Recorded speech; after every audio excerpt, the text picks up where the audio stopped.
BJP MLC city Ravi ಆಕ್ಷೇಪಾರ್ಹ ಪದ ಬಳಕೆ ಪ್ರಕರಣ ಬೆಂಗಳೂರಿನಲ್ಲಿ ಸಭಾಪತಿ ಬಸವರಾಜ ಹೊರಟ್ಟಿ ಪ್ರತಿಕ್ರಿಯೆ ಕೊಟ್ಟಿದ್ದಾರೆ. ಇದು ಮುಗಿದ ಅಧ್ಯಾಯ, ನಮಗೆ ಮತ್ತೆ ದೂರು ಬಂದಿಲ್ಲ, ದೂರು ಬಂದ್ರೆ ಮತ್ತೊಮ್ಮೆ ಪರಿಶೀಲನೆ ಮಾಡ್ತೀವಿ. ಈ ವಿಚಾರಕ್ಕೆ ಸಮಿತಿ ರಚನೆ ಮಾಡೋ ಅಗತ್ಯ ಇಲ್ಲ. ಅದು ಸದನದ ಹೊರಗಡೆ ನಡೆದಿರುವಂತಹ ಘಟನೆ. ಈ ರೀತಿ ನಡೆದಿದ್ದು ಸರಿಯಲ್ಲ, ಅದರ ಬಗ್ಗೆ ಕೂಡ ನಮಗೆ ನೋವಿದೆ. ಸಿಟಿ ರವಿ ಅವರನ್ನ ಆ ರೀತಿ ನಡೆಸಿಕೊಳ್ಳಬಾರದಾಗಿತ್ತು ಅಂತ ಬೆಂಗಳೂರಿನಲ್ಲಿ ಸಭಾಪತಿ ಬಸವರಾಜ ಹೊರಟ್ಟಿ ಪ್ರತಿಕ್ರಿಯಿಸಿದ್ದಾರೆ. ಇದು ಮುಗಿದ ಅಧ್ಯಾಯ.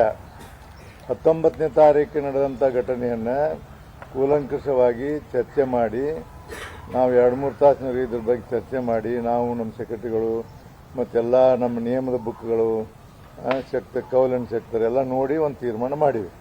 ತೀರ್ಮಾನ ಆದ ನಂತರ ಸದನವನ್ನು ಅನಿರ್ದಿಷ್ಟ ಅವಧಿಯವರೆಗೆ ಮುಂದೂಡಿವಿ. ಅನಿರ್ದಿಷ್ಟ ಅವಧಿವರೆಗೆ ಮುಂದೂಡಿದ ನಂತರ ಅದು ಅವ್ರು ಅರೆಸ್ಟ್ ಮಾಡೋದು ಅವು ಇವೆಲ್ಲ ನಮ್ಮ ವ್ಯಾಪ್ತಿಗೆ ಬರಲಾರ್ದಂಥ ಇದರಲ್ಲಿ ಆಗಿದಾವೆ. ಅವರು ಪತ್ರಿಕೆಯಲ್ಲಿ ನಿಮ್ಮ ಟಿ ವಿಯಲ್ಲಿ ನೋಡಿದ್ದು, ಅವ್ರನ್ನ ಅರೆಸ್ಟ್ ಮಾಡಿದ್ದು, ಒಯ್ದಿದ್ದು ಅಲ್ಲಿದ್ದು, ಅದು ನಮಗೆ ಮತ್ತು ಅವ್ರಿಗೆ ಅದಕ್ಕೆ ಸಂಬಂಧ ಇಲ್ಲ ವಿಷಯ. ಸರ್ಕಾರ ಪೊಲೀಸ್ ಡಿಪಾರ್ಟ್ಮೆಂಟು ಅವ್ರು ನೋಡ್ಕೋಬೇಕಾದ್ರೆ ನಮ್ಮ ಕಡೆ ಇವತ್ತಿನವರೆಗೂ ಎರಡೂ ಕಡೆಯಿಂದ ಯಾವುದೇ ದೂರು ನನಗೆ ಬಂದಿಲ್ಲ.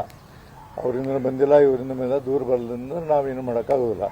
ಅಕಸ್ಮಾತ್ ಅವ್ರ ಹಕ್ಕಿಗೆ ಚ್ಯುತಿ ಆಗೈತಿ ಅಥವಾ ನಮ್ಗೆ ಹಿಂಗಾಗೈತಿ ಹೆಂಗೈತಿ ಅಂತ ಏನಾದ್ರು ಕೊಟ್ಟರೆ ಅದನ್ನು ನಾವು ನಮ್ಮ ನಿಯಮದ ಪ್ರಕಾರ ನಾವು ಪರಿಸ್ಥಿತಿ ಅಲ್ಲಿ ಮಟ್ಟ ನಾವೇನು ಮಾಡೋಕ್ಕಾಗೋದು. ಸಭಾಪತಿ ಅವರು ರೂಲಿಂಗ್ ಕೊಟ್ಟ ಮೇಲೂ ಸಹ ಎರಡೂ ನಾಯಕರುಗಳು, ಎರಡೂ ಪಕ್ಷದ ನಾಯಕರು ಮುಂದುವರೆಂಥದ್ದು ಆ ಸಭಾಪತಿ ಅವರ ರೂಲಿಂಗ್ಗೆ ಒಂದು ಘನತೆ ತಂದು ಕೊಡುತ್ತೆ. ಮತ್ತು ಅದು ಯಾವ ಥರ ನೈತಿಕತೆ ಸರ್ ಇದೆ? ಅದು ನಮ್ಮ ಹೌಸಿಗೆ ಸಂಬಂಧ ಇಲ್ಲ.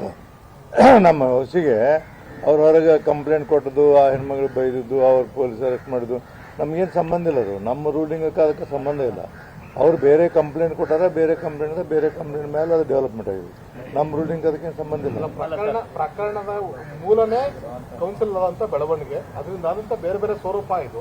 ಹಂಗಾಗಿ ನೀವು ಆದೇಶ ಕೊಟ್ಟ ನಂತರ, ರೂಲಿಂಗ್ ಕೊಟ್ಟ ನಂತರ ಅದಲ್ಲಿ ಮುಕ್ತಾಯ, ಅದನ್ನು ಮುಂದುವರಿಸೋದು ಸಹ ನಿಮ್ಮ ಪೀಠಕ್ಕೆ ತಂದಂತ ಅಗೌರವ ಇಲ್ಲ.